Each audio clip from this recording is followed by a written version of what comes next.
Joshua 6. The Battle of Jericho. Now Jericho was shut up inside and outside because of the people of Israel. None went out, and none came in.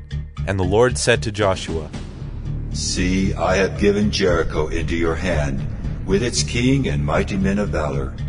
You shall march around the city, all the men of war going around the city once. Thus shall you do for 6 days. 7 priests shall bear 7 trumpets of ram's horns before the ark. On the 7th day you shall march around the city 7 times, and the priests shall blow the trumpets.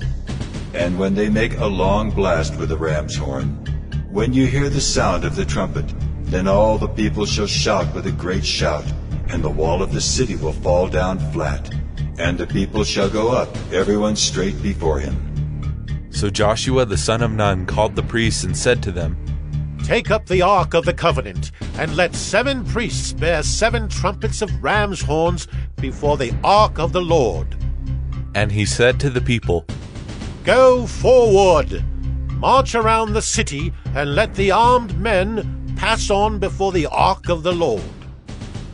And just as Joshua had commanded the people, the 7 priests bearing the 7 trumpets of ram's horns before the Lord went forward, blowing the trumpets, with the ark of the covenant of the Lord following them. The armed men were walking before the priests who were blowing the trumpets, and the rear guard was walking after the ark, while the trumpets blew continually. But Joshua commanded the people, You shall not shout or make your voice heard, neither shall any word go out of your mouth until the day I tell you to shout. Then you shall shout. So he caused the ark of the Lord to circle the city, going about it once. And they came into the camp and spent the night in the camp. Then Joshua rose early in the morning, and the priests took up the ark of the Lord. And the 7 priests bearing the 7 trumpets of ram's horns before the ark of the Lord walked on. And they blew the trumpets continually.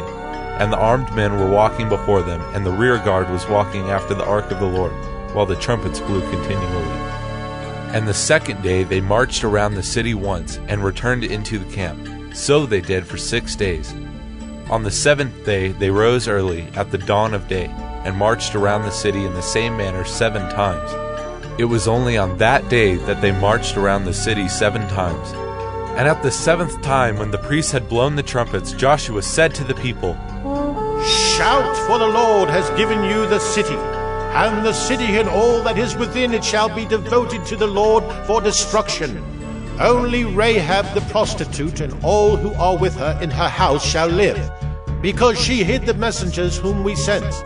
But you, keep yourselves from the things devoted to destruction, lest when you have devoted them, you take any of the devoted things, and make the camp of Israel a thing for destruction, and bring trouble upon it.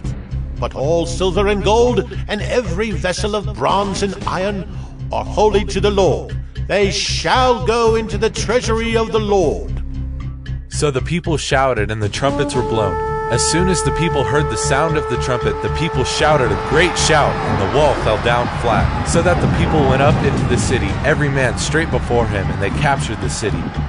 Then they devoted all in the city to destruction, both men and women, young and old, oxen, sheep, and donkeys, with the edge of the sword.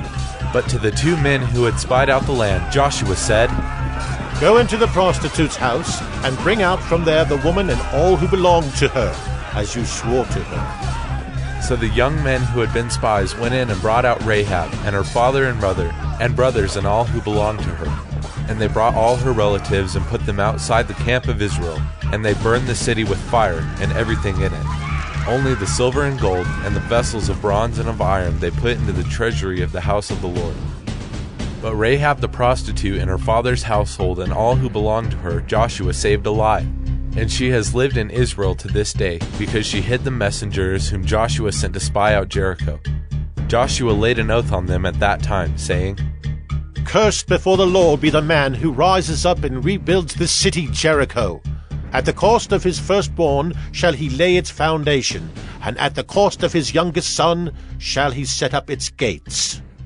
So the Lord was with Joshua, and his fame was in all the land.